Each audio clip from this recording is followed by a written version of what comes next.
오늘 주시는 하나님의 말씀 요한계시록 5장 5절 함께 읽도록 합니다. 장로 중에 한 사람이 내게 말하되 울지 말라. 유대의 지파의 사자 다윗의 뿌리가 이겼으니 그 두루마리와 그 7인을 떼시리라 하더라. 아멘. 제가 계시록의 말씀을 시작할 때에 전했습니다. 요한계시록의 말씀은 유대 묵시 문학의 전통에서 읽어야 된다. 이스라엘의 역사의 전통을 모르면 이게 딴 길로 가는 거예요. 그래서 그 당시의 상징적인 메시지가 그 당시에는 뭘 의미하는지, 로마의 도미티안 황제 앞에 그냥 직설적으로 표현하면 다 죽잖아요. 그래서 그 언어의 표현들이 숫자나 상징적인 것을 사용했습니다. 똑같은 의미를 갖고 있습니다. 그것만 알면 딴 길로 가질 않습니다. 오늘부터 시작해서 7인, 7 나팔, 7 대접에 대해서 결국 이건 하나님의 앞으로 있을 심판에 대한 3가지의 메시지입니다. 근데 여기는 각각 7이라고 하는 7이라는 숫자가 담겨 있죠. 7은 뭐라고요? 완전수라고 그랬습니다. 완전하다는 얘기입니다. 다시 말하면 하나님의 심판은 반드시 있다. 네가 뭐 심판이 어디 있어? 그래도 하나님의 심판은 반드시 있다. 그걸 얘기합니다. 그리고 하나님의 심판의 정도는 갈수록 점점점 세진다. 그리고 마지막이 온다 하는 것을 우리에게 주십니다. 오늘 저희들이 보아야 될 7인을 떼는 심판의 모습입니다. 왜 이 말씀을 주셨을까요? 중요한 것은 앞으로 이 같은 무서운 심판이 올 것이니 이쯤 해서 이 정도에서 너 돌아서라. 더 가면 네 인생도 꼬이고 힘들고 끝난다. 가지 마라. 멈춰라. 이 사인으로 우리에게 주는 거예요. 첫 번째 질문입니다. 오늘 1절의 말씀에 보시면 하늘 보좌에 앉으신 하나님께서 무엇을 가지고 계십니까? 1절 읽습니다. 내가 보매 보좌에 앉으신 이의 오른손에 두루마리가 있으니 안팎으로 섰고 7인으로 봉하였더라. 하나님의 말씀이 안팎으로 서여진 두루마리를 가지고 계셨습니다. 봉하였다 하는 것은 비밀스럽다는 겁니다. 아무나 볼 수 없다는 겁니다. 봉했다 하는 얘기는 무슨 말입니까? 언젠간 누군가가 와서 이것을 뗄 사람이 있다라고 하는 것을 얘기해 주고 있습니다. 이 말씀은 여기에서 처음 하는 게 아니에요. 항상 계시록의 말씀은 구약 성경의 계시의 말씀을 주신 에스겔, 다니엘서 이런 말씀에서 이미 주신 말씀을 가지고 와서 다시 한번 전해주는 겁니다. 그래서 구약 성경 말씀의 종합편이라고 할 정도로 요한계시록은 그렇게 기록하고 있습니다. 이 말씀 구약 성경 에스겔 2장에 그대로 나와 있습니다. 이 말씀을 여기에 기록한 겁니다. 에스겔서 2장 9절부터 앞에 보고 읽습니다. 내가 보니 보라 한 손이 나를 향하여 펴지고 보라 그 안에 두루마리 책이 있더라. 그가 그것을 내 앞에 펴시니 그 안팎에 글이 있는데 그 위에 애가와 애곡과 재앙의 말이 기록되었더라 그랬습니다. 이 말씀을 그대로 기록합니다. 하나님의 말씀이 두루마리 안팎에 기록됐고 그 말씀이 심판을 기록하고 있더라는 거예요. 그 이미 에스겔을 통하여 주신 말씀을 다시 한번 요한계시록의 말씀에 기록하고 있는 거예요. 이게 특별한 게 아니에요. 자꾸 까먹고 사니까 우리에게 다시 한번 확인시켜 줍니다. 그리고 봉했다, 인으로 봉했다는 이 말씀은 다니엘서 12장에 나와 있습니다. 다니엘서 12장 9절의 말씀부터 보십시오. 다니엘서 12장 9절부터 읽습니다. 그가 이르되 다니엘아 갈지어다. 이 말은 마지막 때까지 간수하고 봉함할 것이니라. 여기 봉했다고 그랬잖아요. 붙여놓으라는 얘기입니다. 마지막 때까지. 누군가를 통하여 뗄 때까지. 10절 많은 사람이 연단을 받아 스스로 정결하게 하며 희게 할 것이나 문제는 다 예수 믿고 구원받는 게 아니라는 거예요. 세상에 다 선한 사람만 사는 게 아니라는 겁니다. 말을 해줘도 말귀를 못 알아듣고 지갈 길로 끝까지 가다가 끝장나는 인간들도 있다는 얘기입니다. 그 다음에 악한 사람은 악을 행하리니 악한 자는 아무것도 깨닫지 못한다 그랬습니다. 아무리 얘기해줘봐야 안 돼요. 그러니 사람이 사람을 설득시키고 사람이 사람을 이해시켜가 뭘 해보려고 하지 마세요. 딱 해보고 안 되면 멈추세요. 그냥 기도하세요. 하나님 답답해 죽겠네요. 저 언제 저 인간 저 돌아설지 아이고 나도 모르겠어요. 했는데도 뭐 그리고 그냥 기도하세요. 계속 어떻게 해본다고 되는 게 아니에요. 왜? 여기 그러잖아요. 세상에는 악한 자가 있고 지혜로 있는 자가 있다잖아요. 지혜 있는 자는 깨닫는데요. 악한 자는 아무리 얘기해도 못 깨닫는데요. 그러니 하나님의 말씀을 아무리 가르쳐줘도 듣지 못하는 사람이 있습니다. 우리가 예수 믿고 교회 다니기 시작하면 하나님께서 제일 먼저 하는 게 뭐예요? 여러분 교회 다니면서 목사님을 통하여 하나님의 말씀을 하나님을 알도록 전해줍니다. 그 말씀을 들을 때마다 여러분들이 예배 속에서 느끼는 게 뭡니까? 아 그래 그렇게 살아야지 맞아 이렇게 하면 안 되지 그 생각이 들잖아요. 내 삶을 바꿔야지. 그게 무슨 말입니까? 오늘 말씀대로요. 내 마음밭에 있는 악한 생각 악한 인생의 습관들 다 뒤집어 놓으려고 하는 거예요. 그게 하나님이 제일 먼저 하는 거예요. 이거 안 되면요. 교회 오래 다녀도 그 모양 똑같아요. 그 집 예수 믿는 그 부모 때문에 자식들 죽을 때까지 교회 안 다녀요. 왜냐고요? 마음밭은 안 갈아엎고 매일 교회 뭐 이러고 있는데 하나님이 제일 먼저 하는 것이 우리의 마음밭을 뒤집어 가지고 악한 것을 제해버리고 우리의 마음을 가난하게 하셔서 아 하나님이 아니고는 안 되는구나. 하나님 오늘 또 은혜를 베풀어 주세요. 이렇게 만들어 가는 게 예배입니다. 하나님이 제일 먼저 하는 게 이거예요. 그리고 나서 2절 같이 읽습니다. 또 보면 힘 있는 천사가 큰 음성으로 외치더라. 뭘 외칩니까? 누가 그 두루마리를 펴며 그 인을 떼기에 합당하냐 하고 힘 있는 천사라 그랬습니다. 이 힘 있는 천사는요. 주변에 나와 있으니까 집에 가서 다 찾아보세요. 요한계시록에 3번 나옵니다. 요한계시록 10장 1절에 나오고 요한계시록 18장 21절에 나옵니다. 힘 있는 천사. 다르게 말하면 힘 있는 천사는 하나님께서 세상을 심판하신다는 메시지로 주신 것이 힘 있는 천사입니다. 자, 두 번째 질문입니다. 질문했죠. 2절에 누가 이 인을 뗄 것이냐? 두루마리 7의 인을 떼실 분이 누구냐? 오늘 말씀에 5절, 6절, 9절의 말씀에 나와 있습니다. 예수 그리스도입니다. 예수 그리스도께서 두루마리의 7인을 떼실 분이라는 얘기입니다. 그러면 그 예수님이 누구신가 하고 여기에 설명하고 있습니다. 그러니까 여러분들이 누군가가 만나서 네가 믿는 예수가 누구야? 그러면 이렇게 얘기하세요. 성경대로. 덮어놓고 하지 말고 그러다 보면 습관이 돼가 교회도 덮어놓고 그냥 다녀요.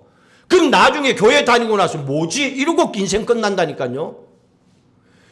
대충 다니면 안 돼요. 그냥 성경에 여기 얘기하고서 예수가 누구냐? 두루마리의 인을 뗄 예수는 첫 번째 5절에 유대 지파의 사자여 다윗의 뿔이라고 그랬습니다. 나와 있잖아요. 유대 지파의 사자라고 하는 것은 라이온 그대로 얘기합니다. 힘센 짐승 사자를 얘기합니다. 유대 지파의 사자 유다를 얘기합니다. 유다가 어떤 사람입니까? 그의 아버지 야곱의 사랑을 못 받았던 네 번째 아들입니다. 유다가 네 번째 아들입니다. 그런데 유다가 아버지의 사랑과 인정을 못 받았지만은 창세기 44장에 가면 그의 동생 요셉이 애굽의 총리로 있을 때 먹을 걸 사기 위해서 갔습니다. 그래서 거기에서 일을 하나 요셉이 꾸며서 동생 베냐민이 도둑질한 사람으로 잡히게 되었습니다. 집으로 못 돌아가는 거예요. 그런데 그의 아버지는요, 돌아가지 않으면 안 돼. 이미 아들 하나도 잃었고 또 베냐민까지 이건 안 되거든요. 약속을 했거든요. 데려오겠다고.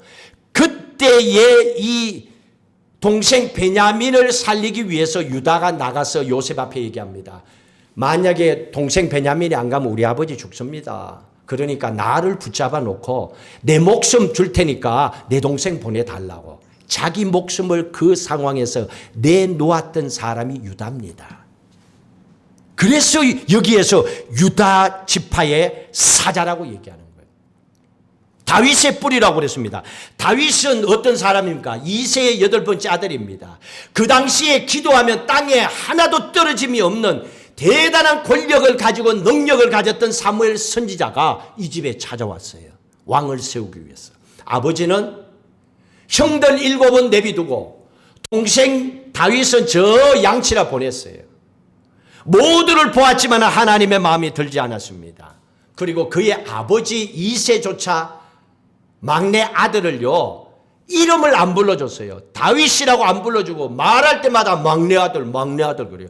여기서 막내라고 하는 건 하카톤이라고 하는 히브리어를 쓰고 있습니다. 이건요, 순수상의 막내란 뜻이 아니고 별 볼 일 없다, 이런 의미로 하카톤을 쓴 거예요. 막내 저게 뭘 하겠어, 별 볼 일 없어. 아버지가 이렇게 자식 취급도 안 해준 거예요. 그러니까 집에도 안 두고 혼자 양치라 보냈지요.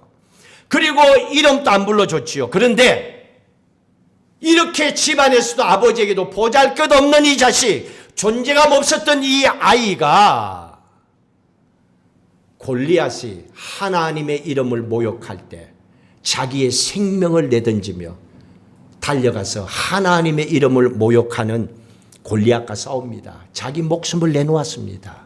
그러면 유대의 지파 유다와 다윗의 공통점이 뭡니까? 하나님을 위해서는 자기의 목숨을 내놓을 줄 아는 사람이었어요.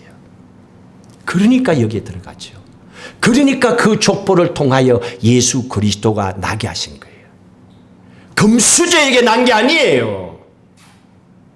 하나님이 하신 것은 처음에는 살아가는 과정에는 별 볼 일 없고 보잘것 없고, 왜 이런 부모 밑에서 이렇게 경제적으로 고생하며 나는 왜 이렇게 항상 힘들게 돈 하면서 살아야 되나, 그렇게 생각할지도 모르지만은, 그러나 오늘 말씀해 보니까 하나님은 그게 아니었어요. 하나님은 하나님의 마음에 합한 사람, 그가 누가 보더라도 보잘것 없다 하더라도 하나님은 내 형편 처지에 있는 그것을 바라보며 낙심하고 절망하는 것이 아니라, 그럼에도 불구하고 다윗처럼, 또한 하나님께서는 유다처럼 하나님이 나를 붙잡아 주시면 하나님 나를 통하여서도 하나님 쓰신다. 나도 이 세상에서 멋있게 살아갈 수 있다. 하나님이 길을 열어주시면, 하나님의 마음에 합하면 하나님 귀하게 쓰신다 하는 그 믿음을 가지고 살라는 얘기입니다. 그래서 예수 그리스도는 이런 분이다라고 첫 번째 얘기해 줬습니다. 두 번째로 6절에 보니까 예수 그리스도는 일찍 죽임을 당한 어린 양이라고 얘기했습니다. 일찍, 맞죠? 33살에 십자가에 못 박혀 돌아가셨으니까. 자, 그리고 어린 양이라고 그랬습니다. 어린 양은 그 당시에 대속의 제물이잖아요. 사람들이 죄 지었는데 죽는 거는 어린 양이 죽어야 돼. 사람들이 안수해갖고 양을 잡아가 피 뿌려 제사를 올려드린 거예요. 그러면 대속 제물이 어린 양이에요. 예수님은 내 죄를 대신해서 십자가에 돌아가신 분이라는 거예요. 이게 예수님이에요. 그리고 그 다음에 7 뿔과 7 눈이 있는 분이라고 그랬습니다. 7은 완전하다. 뿔이라고 하는 게 뭡니까? 능력, 권능, 이런 걸 얘기합니다. 눈이라고 하는 것은 통찰력, 관찰, 이런 통치, 이걸 얘기하는 겁니다. 그러면 7 뿔은 완전하신 능력, 완전하신 권능을 가진 그분.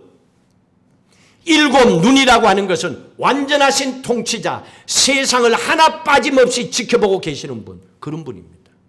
이분이 예수 그리스도라는 얘기입니다. 자, 그리고 9절 10절에 보면 예수님을 어떻게 소개합니까? 9절에 같이 읽습니다. 그들이 새 노래를 불러 이르되 두루마리를 가지시고 그 임봉을 떼기 합당하시도다. 일찍이 죽임을 당하사 각 족속과 방언과 백성과 나라 가운데서 사람들을 피로 사서 하나님께 드리시고 그들로 우리 하나님 앞에서 나라와 제사장들을 삼으셨으니 그들이 땅에서 왕노릇하리로다. 이게 뭡니까? 예수 그리스도는 족속과 방언과 백성과 나라 가운데 사람을 사셨대요. 이 말이 다른 게 아닙니다. 족속은 모든 민족을 얘기합니다. 방언은 모든 다른 언어를 얘기합니다. 백성이라고 하는 각 나라를 얘기합니다. 그럼 이걸 전체로 묶으면 뭐가 됩니까? 온 인류가 됩니다.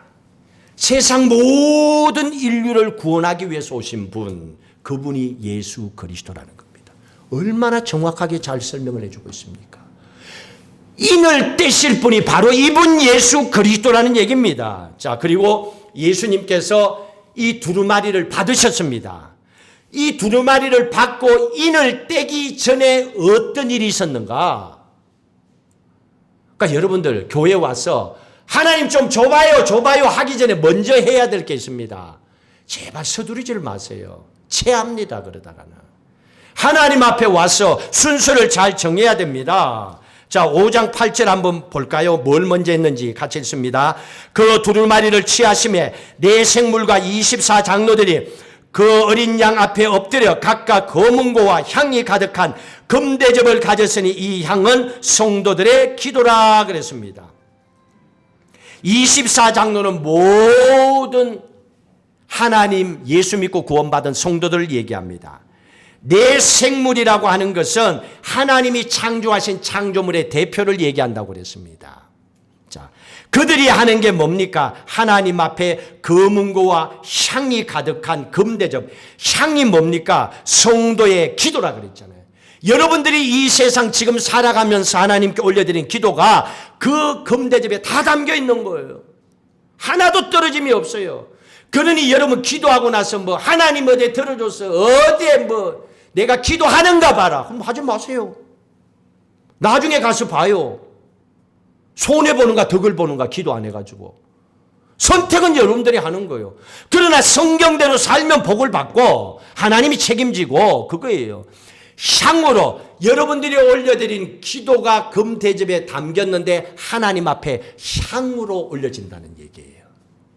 그걸 올려드린다는 겁니다. 그럼 뭡니까? 첫 번째, 하나님의 인봉한 두루마리의 책을 떼기 전에 첫 번째 한 게 기도를 하는 거예요. 하나님이 먼저 받으시는 게 기도를 받으세요. 아, 아무것이가 이거 기도했구나. 아, 그랬구나 하고 하나님은 제일 먼저 받으시는 게 기도예요.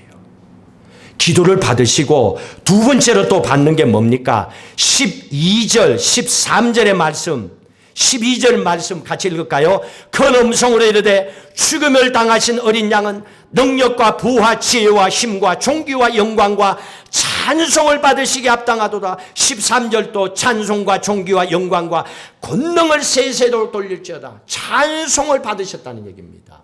이게 먼저입니다. 하나님은 먼저 인봉한 그걸 떼기 전에 우리의 기도를 받으시고 하나님은 우리의 찬양을 받으십니다. 그러니 여러분 이건 멈추면 안 돼요. 밥은 멈춰도 돼. 한 끼 굶는다고 죽지 않으니까. 하루 금식한다고 안 죽으니까. 근데 기도는 한 번 멈추면 모든 인생이 막힙니다. 다른 게 없어요. 기도는 멈추면 안 돼요. 찬양 멈추면 안 돼요. 찬양도 기도니까요. 그걸 올려드리는 거예요.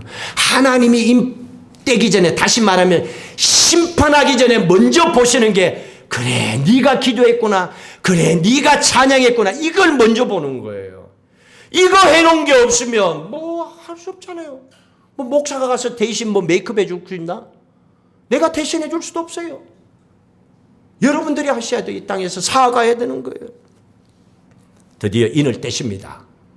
인봉한 인을 떼는데 6가지 심판이 6장에 나오고요. 마지막 7번째의 심판은요 8장 1절에 나와요. 좀 떨어져 있습니다.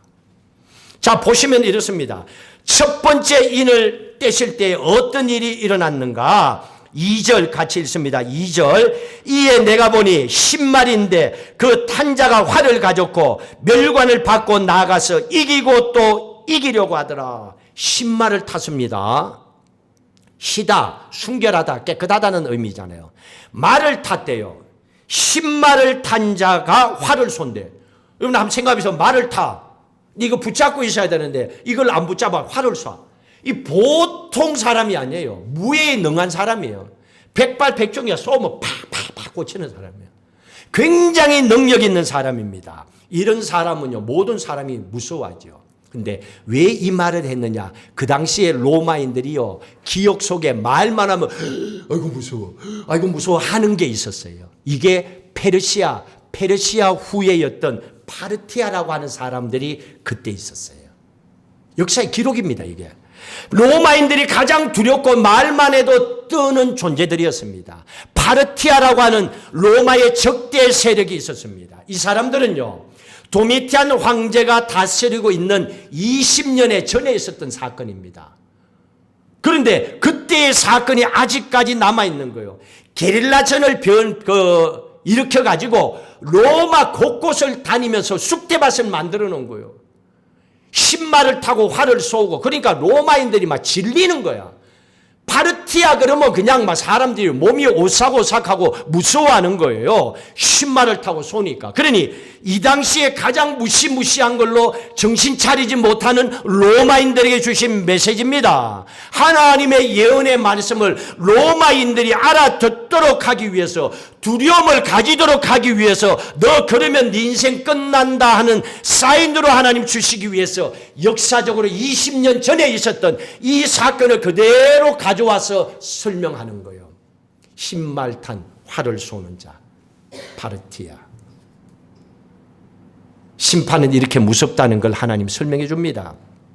그리고 흰말 탄 자가 면류관을 받았대요. 면류관은 누가 받습니까? 전쟁에 승리한 사람. 아무나 못 받아요. 승리한 사람이 받습니다. 그러면 이 말씀은 뭡니까? 예수 믿고 구원받은 하나님의 자녀들은 이미 승리한 삶을 살고 있다는 거예요. 예수님께서 승리하셨기 때문에 하나님의 자녀들은 그냥 같이 승리하는 삶을 살아가는 거예요. 우리는 예수 이름의 권세를 가지고 세상을 짓밟고 나가면 되는 거예요. 걱정하지 마요. 빠진다 걱정하지 말고, 안 된다 걱정하지 말고, 그냥 이미 예수께서 이긴 승리의 삶을 우리도 산다 하는 믿음으로 선포하고 사셔야 돼요. 이게 습관이 돼야 돼요. 말만 하면 되지. 말만 하면 이미 승리한 걸 가지고 뭘 그래. 이게 습관이 돼야 돼요. 그 삶을 우리에게 얘기해 주고 있는 겁니다. 그래서 성경 말씀이라고 하는 것은, 성경 66권의 말씀은 다른 게 아닙니다. 승리한 메시지를 우리에게 주는 거예요. 그럼 우리가 반드시 하나님의 자녀들은 승리한다. 이게 창세기부터 계시록까지 주는 거잖아요. 마지막 심판에도 승리하여 하나님의 나라 천국에서 왕노릇 하는 게 우리예요. 아무리 세상 사는 게 힘들고 어렵고 인생의 끝인 것 같이 보여도 끝이 아니야. 반드시 승리한다. 어떻게 하면? 네가 두려움만 가지지 아니하면. 이건 여러분들이 하셔야 돼요. 네가 두려움을 가지지 않으면, 두 번째로 네가 스스로 포기하지 않으면, 세 번째로 네가 죄만 짓지 않으면, 이 세 가지는 여러분들이 하셔야 돼요. 그러면 반드시 승리한답니다. 이게 성경의 말씀이에요. 이게 성경의 결론이에요. 이거 하나만 붙잡아도 여러분 제대로 살아갈 수가 있어요. 그런데 문제는 죄만 짓지 않으면인데, 죄 지면 안 되잖아요. 포기하면 안 된다 그랬는데 하다 말고 안 되면 포기하려고 그러고 집어치우려고 하고. 진짜 중요한 것은 두려워하지 말아야 되는데, 조금만 다른 문제가 생기면 막 두려워가지고 어떻게 하기는 이미 만들어 놓은 건데 그냥 건너가면 되는데, 죽음도 건너가는 과정이라 그랬는데, 두려움 속에서 이 세 가지를 우리가 넘었으면 반드시 승리한다. 이것을 기억하며 살아라. 그게 성경의 말씀이에요. 성경은 그런 눈으로 보시라는 얘기예요. 자, 둘째인을 뗐습니다. 어떤 일이 일어났습니까? 둘째인. 자, 4절 같이 읽습니다. 이에 다른 붉은 말이 나오더라. 그 탄자가 허락을 받아 땅에서 화평을 제하여 버리며 서로 죽이게 하고 또 큰 칼을 받았더라. 붉은 말이 나와요. 불다, 피를 얘기하잖아요. 유대 묵시문학의 관점에서 보라 그랬습니다. 피입니다. 그리고 그 뒤에 내용은 이제 본격적인 피의 전쟁이, 심판이 시작된다는 거예요. 붉은 말을 탄 자가 혼자 아니에요. 여기 성경에 분명히 얘기했습니다. 4절에 하나님께 허락을 받고 땅에 있는 화평을 다 없애고 전쟁을 일으킨다는 거예요. 세상에 전쟁이 일어난다는 얘기입니다. 그러면 이 세상에 일어나는 전쟁, 세상 모든 정세, 러시아가 저러고 뭐 저쪽에 수단이 그렇고 미얀마의 전쟁이라고 뭐 중국이 어떻고 뭐 온갖 세상의 모든 어떠한 일이라도 하나님의 허락 없이는 이루어지는 게 없다는 거예요. 하나님 다 알고 있다는 거예요. 우리가 몰라서 그렇지 전쟁 일으키는 거 결국은 저렇게 해서 다 망하도록 하는 거예요. 가룟 유다처럼 쓰임 받는데 그걸 모르고 저짓하고 있는 거예요. 불쌍하죠. 하나님이 모르는 게 하나도 없이 하나님 없이 되는 일이 없다는 겁니다. 하나님이 허락하신 거예요. 화평을 가져오시고 전쟁이 일어나도록. 왜? 안 되니까. 아무리 얘기해도 안 되니까. 여러분 자식들 키울 때 안 되면 어때요? 패스라도 고쳐야 되겠다 그랬잖아요. 저 패스라도 인간 만들어야지. 안 그러다가는 집안 부모 꼬라지가 욕먹겠다고. 그래서 매질하는 거 아니에요? 안 되니까. 심판을 할 수밖에 없으니까. 세 번째 인을 뗍니다. 세 번째 어떤 일이 있습니까? 5절 있습니다. 세 번 떼실 때 내가 들으니 셋째 생물이 말하되 오라기로 내가 보냐 검은 말이 나오는데 그 탄자가 손에 저울을 가졌더라. 검은 말을 탔습니다. 검다 별로 느낌이 별로 안 좋아. 그리고 탄자가 저울을 가졌대. 저울이라고 하는 거 여러분 저울을 가졌다. 저울은 어때야 됩니까? 공평해야죠. 사기치면 안 되잖아요. 근데 저울 해갖고 뭐 하나씩 올려놓고 사기치는 사람들 많거든요. 돈 좀 더 벌라고. 저울은 공평해야 됩니다. 그런데 6절의 말씀에 보니까 공평하지가 않아. 6절요. 한 데나리온의 밀 한 대라 그랬습니다. 여기에 한 데나리온은 알고 있죠. 노동자 일해가 하루 품삯이에요. 그러면 하루 일해가 번 한 품삯 가지고 밀 한 대만 살 수 있죠. 밀 한 대면 한 사람의 하루 양식입니다. 하루 열심히 노동해갖고 한 사람밖에 못 먹는데 그러면 식구가 넷이면 셋은 굶어야 된다는 거예요. 배고프다는 얘기예요 지금. 그리고 한 데나리온 가지고 보리 석 대를 살 수 있대요. 보리 석 대. 이거는 하루 한 가족만 먹을 수 있는 양이야. 하루만 먹을 수 있는 양이에요. 이게 무슨 일입니까? 하루 노동해갖고 하루 먹으면 끝나. 한 사람 먹으면 끝나. 정의가 무너지고 저울이 깨지고 있는 놈만 가지고 없는 사람은 굶어 죽는 세상이 돼버렸다는 거예요. 배고픔의 세상이 돼버렸다는 얘기예요. 그러나 그 다음에 뭐라 그랬습니까? 6절 끝에 감람류와 포도주는 해치지 마라. 이거는 그냥 두래요. 숨은 쉬게 하는 거예요. 물은 마시고 살게 하는 거예요. 그러나 이게 살만한 게 아니에요. 무슨 말씀을 줍니까? 이쯤에서 돌아서라. 적당히 하고 돌아서라. 가지 말라니까. 더 이상 하지 말라니까. 그만해. 사인입니다. 회개하고 돌아서라는 얘기입니다. 네 번째 인을 떼십니다. 네 번째 인 8절 같이 읽습니다. 내가 보매 청황색 말이 나오는데 그 탄자의 이름은 사망이니 엄부가 그 뒤를 따르더라. 그들이 땅 4분의 1의 권세를 얻어 금과 흉령과 사망과 땀의 짐승들로서 죽이더라. 청황색 말이 나옵니다. 탄자의 이름은 사망과 엄부더라. 죽음이라는 얘기예요. 죽음이 온다는 겁니다. 죽음은 아무도 피할 길이 없습니다. 여러분 이번에 코로나를 통하여 수많은 사람들이 그냥 눈 뜨고 있다가 하루 만에 죽어버렸어. 얼마나 많습니까? 이제 겨우 전 세계적으로 코로나는 이제 괜찮다 할 정도로 왔어요. 이런 거는 사람이 상상을 못하는 겁니다. 근데 그 다음에 뭐랬어요? 땅 4분의 1이 죽었대요. 땅 4분의 1이. 4분의 1이 죽었습니다. 엄청 서럽잖아요. 4분의 1을 멸하신대요. 이유가 뭡니까? 4분의 3이라도 살아야 되니까. 그게 중요한 거예요. 4분의 1을 멸한다가 아니고 이때 돌아와야 4분의 3이라도 산다. 다 망해서는 안 되지 않느냐. 다 죽어서는 안 되지 않냐. 4분의 3이라도 살아야지. 그러니까 돌아와라 하고 사인을 주시는 거예요. 마지막 때를 얘기하는 겁니다. 하나님께로 돌아와라. 다섯 번째 인을 뗍니다. 다섯 번째 인을 떼는데 9절의 말씀에 한번 보십시오. 9절 같이 읽습니다. 다섯 번째 인을 떼실 때에 내가 보니 하나님의 말씀과 그들이 가진 증거로 말미암아 죽임을 당한 영혼들이 제단 아래에 있어 큰 소리로 불러 이르되 거룩하고 참되신 대주제여 땅에 거하는 자들을 심판하여 우리 피를 갚아주지 아니하시기를 은때까지 하시니까. 여기서는요 말 탄 사람이 안 나와. 여기서부터는 말은 끝났어. 말은 네 번째까지 딱 끝났어. 그리고 이제는 부르짖음이 나옵니다. 다섯 번째는요 말 탄 자가 안 나오고 죽임 당한 자들, 순교자들을 얘기합니다. 예수 믿고 복음 전하다가 순교 당한 사람들, 그 사람들이 하나님의 제단 앞에 있습니다. 다 그 앞에 모여 있는 거예요. 거기서 하나님 앞에 우리를 죽인 저 악한 자들, 저 권력 있는 자들을 빨리 심판해 주십시오 하나님 하고 부르짖고 있다는 거예요. 그 제단 앞에서 부르짖는 그걸 하나님께서 듣고 계신다는 거예요. 이제는 심판의 때가 점점 가까우는 거예요.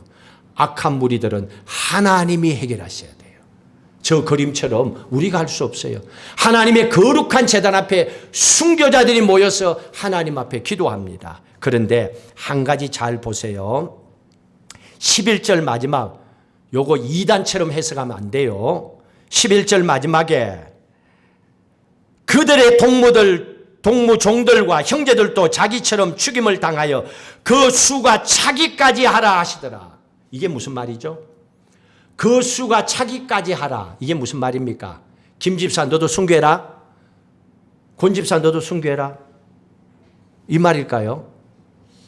지금 그렇게 얘기하는 게 아닙니다. 이 말은 무슨 말이냐면 수가 차야 된다 하는 이 말은 하나님께서 주시고자 하는 메시지는 그게 아니었습니다. 지금이라도 한 영혼이라도 하나님은 돌아오기를 원하고 계십니다. 아직 심판날이 남아있다. 그 사인이에요.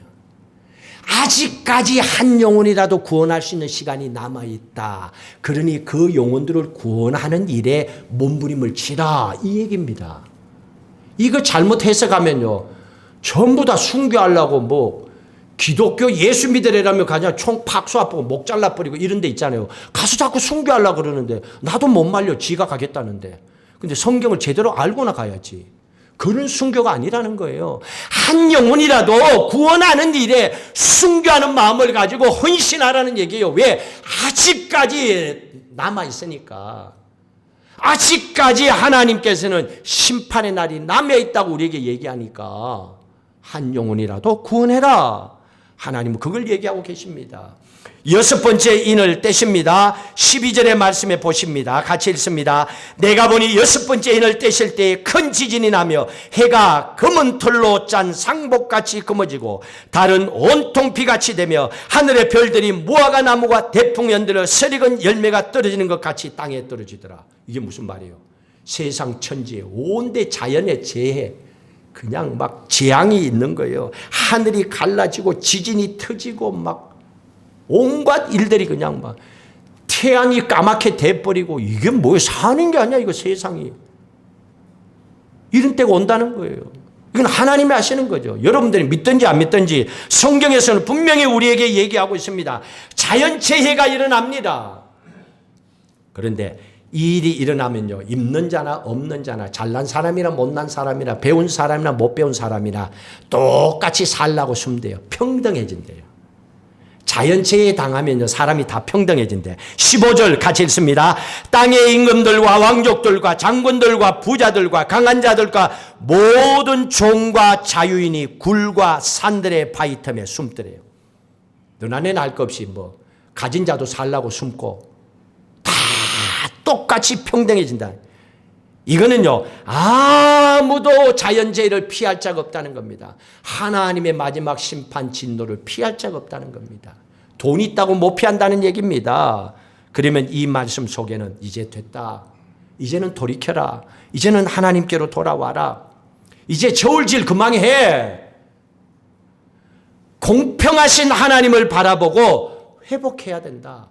너 인생 그렇게 살다 끝내지 마라. 하나님은 그걸 얘기해 주고 있습니다. 우리의 삶의 목적이 무엇인지를 다시 한번 돌아보라는 얘기입니다. 마지막 7번째 인을 8장 1절 같이 읽도록 합니다. 7째 인을 떼실 때 하늘이 반 시간쯤 고요하더니, 반 시간쯤 고요하더니, 그러니까 이 반 시간을 또 계산해가고 어디에서 이상한 걸 또 가져와갖고 또 거짓말해갖고 교인들 겁줘가지고 막 그러면 안 돼요. 유대 묵시 문학의 전통을 따라 보라 그랬잖아요. 이스라엘의 전통에 따르면요, 예루살렘 성전의 오전에 반 시간쯤 고요한 시간이 있다고 합니다. 그 시간은 다른 게 아니에요. 예루살렘 성전에 향을 피우는 시간이래요. 그래서 반 시간쯤 조용한 거예요, 그게. 그걸 지금 얘기하는 거예요. 자, 이렇게 마지막 시간을 줬음에도 불구하고 돌이키지 않습니다. 돌이키지 않으니까 2절, 분명히 7인을 우리가 지금 다 봤어요. 그러면 7인으로 안 되면 그 다음에 뭐를 심판으로 보여준다 그랬어요? 7 나팔의 심판을 보여주죠. 2절 읽습니다. 내가 보면 하나님 앞에 7 천사가 서 있어 7 나팔을 받았더라. 그 다음에는 7 나팔이 나와요. 한 단계 더 세게 심판하는 모습이 나오죠. 그러니까 이러면 안 된다는 얘기입니다. 미리 정리하라는 얘기입니다. 이 단계로 가면 지금 본 수준이 아니라는 얘기입니다. 자, 그리고 나서 4절 5절의 말씀에 어떻게 하는가 보십시오.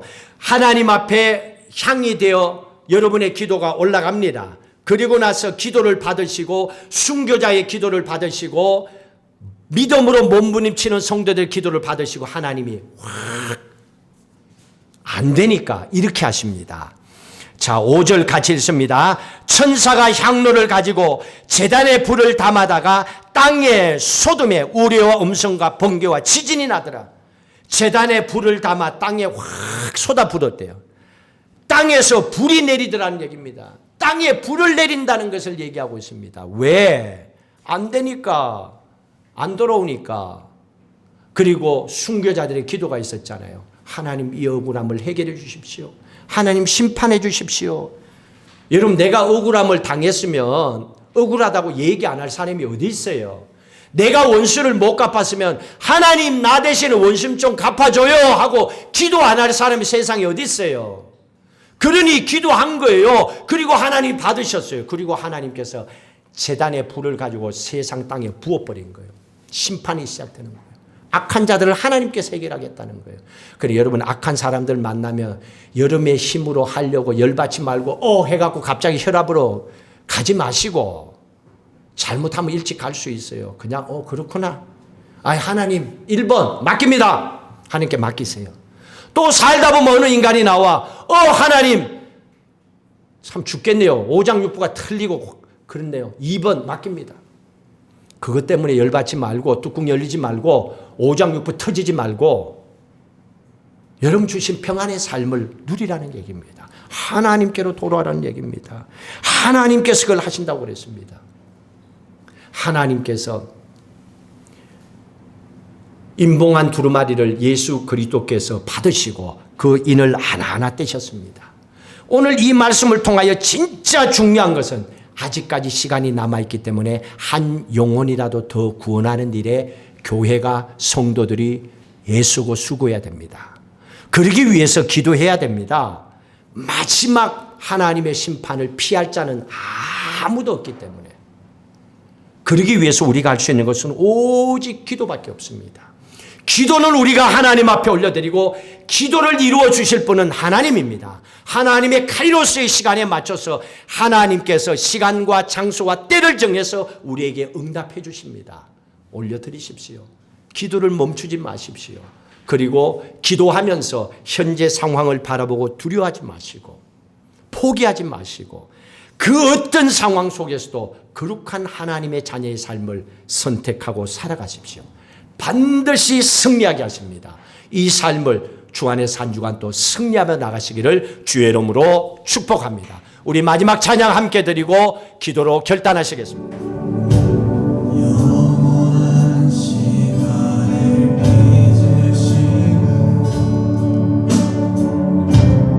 영원한 생명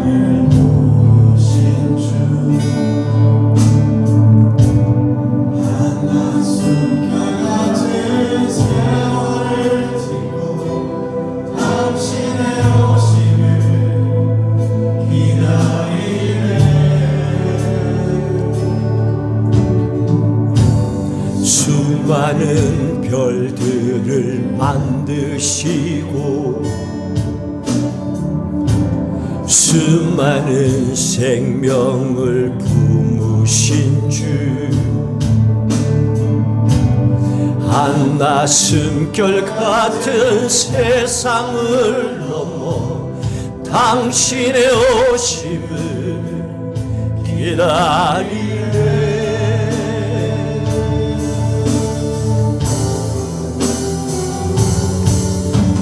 주와 내 영혼이 서로 마주한 그때에 근심의 옷을 벗고 영혼을 살리.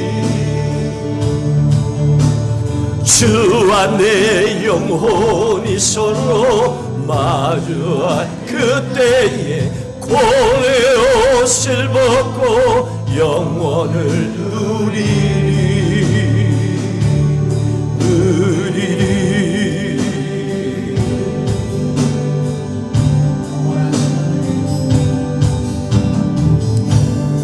영원한 시간을 빚으시고 영원한 생명을 놓으신 주, 한나 숨결 같은 세월을 딛고 당신의 오심을 기다리네. 수많은 별들을 만드시고 수많은 생명을 품으신 주, 한나 숨결 같은 세상을 넘어 당신의 오심을 기다리네.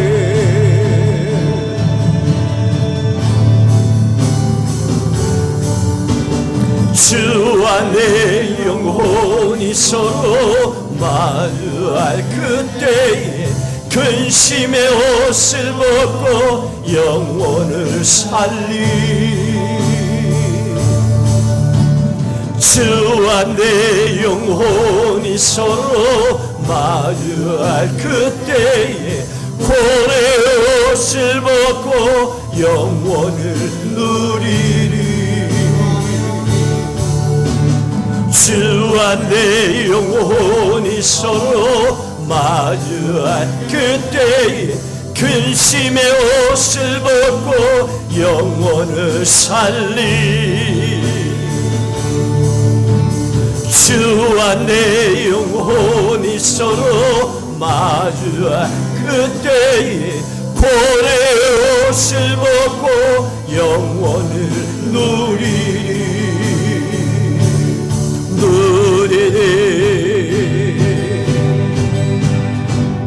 마침내 주 앞에 서는 그때 눈물로 저품에 나 한계래.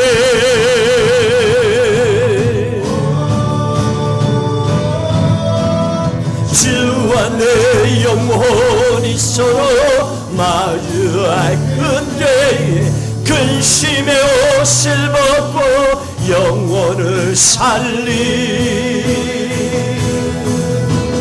주와 내 영혼이 서로 마주할 그때에 고뇌의 옷을 벗고 영혼을 누리리. 주와 내 영혼이 서로 마주할 그때에 근심의 옷을 벗고 영혼을 살리. 주와 내 영혼이 서로 마주할 그때에 고뇌의 옷을 벗고 영혼을 누리리.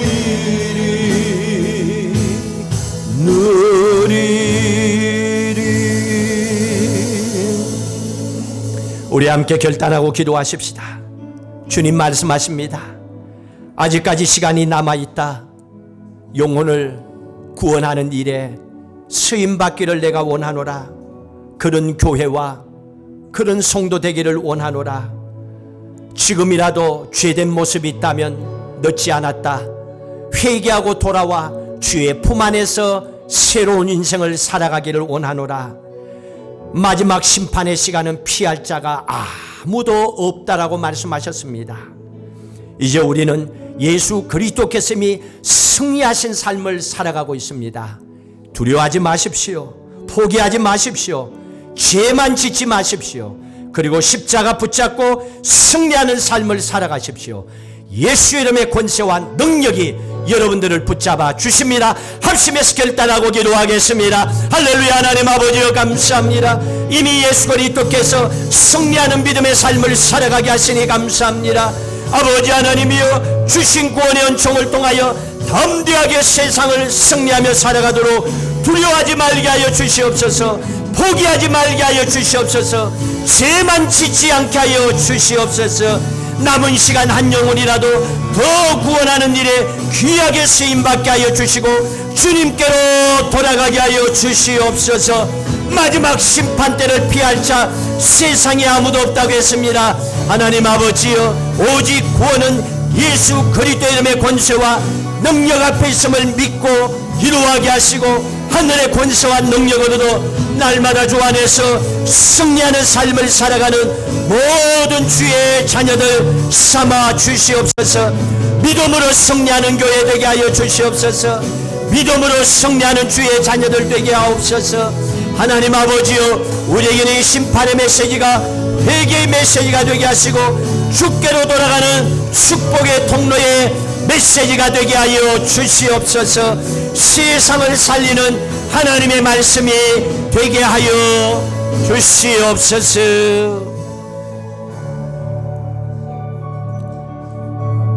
죄지은 사람은 심판받는다는 얘기를 하면 두려워 떨 겁니다. 죽는 것이 싫어질 수가 있을 겁니다. 지금까지는 그런 생각하지 않고 잘 살아왔는데 이 말씀을 들을 때 가슴을 쿡쿡 찌르는 인간들의 감정을 우리는 모두 다가 느끼고 살아갑니다. 그러나 하나님께서는 예수 믿고 구원받은 우리에게 주시는 이 하나님의 말씀은 내가 이미 십자가로 승리했다. 너희들은 하나님의 아들, 딸이니 이미 승리한 축복의 길을 걸어가면 된다. 주님 말씀해 주고 계십니다. 아직 세상의 끝이 아니다. 한 영혼이라도 주님께로 인도하는 간절한 마음을 가지고 살아가는 교회가 되기를 원한다. 주님 말씀하고 계십니다. 지금이라도 주님께로 돌아오기를, 마지막은 피할 자가 아무도 없다는 걸 이 말씀을 통하여 우리에게 전해 주십니다. 감사합니다. 우리는 심판이 아니라 세상 가운데 많은 영혼들을 구원할 수 있는 축복의 통로의 자리에 서게 하시니 감사합니다. 하나님, 오늘 주셨던 말씀처럼 하나님의 자녀로 이미 승리하는 삶을 살아가니 두려워하지 않게 하여 주옵소서. 우리가 일만 생기면 두려워 떨면 세상 사람들 등달아 두려워 떨고 예수가 보이지 않습니다. 이미 승리한 삶을 살아가는 예수쟁이들이 예수 이름의 권세를 놓쳐버리고 살아가니 교회나 들락날락하니 그 속 사람이 변한 게 없으니 교회 다녀도 두려워하고 교회 다녀도 똑같고 교회 다녀도 죄를 지을 수 있는 두려움 속에 있습니다. 하다가 안 되면 포기 먼저 하려고 하고 하나님 좀 도와주세요. 다시 한번 하겠습니다. 일어나려고 하는 담대함을 우리에게 주시옵소서. 포기하지 않게 하여 주시고 두려워하지 않게 하여 주시고 죄만 짓지 않게 하여 주셔서 우리의 남은 인생은 주 안에서 승리하는 삶이 되게 하여 주시옵소서.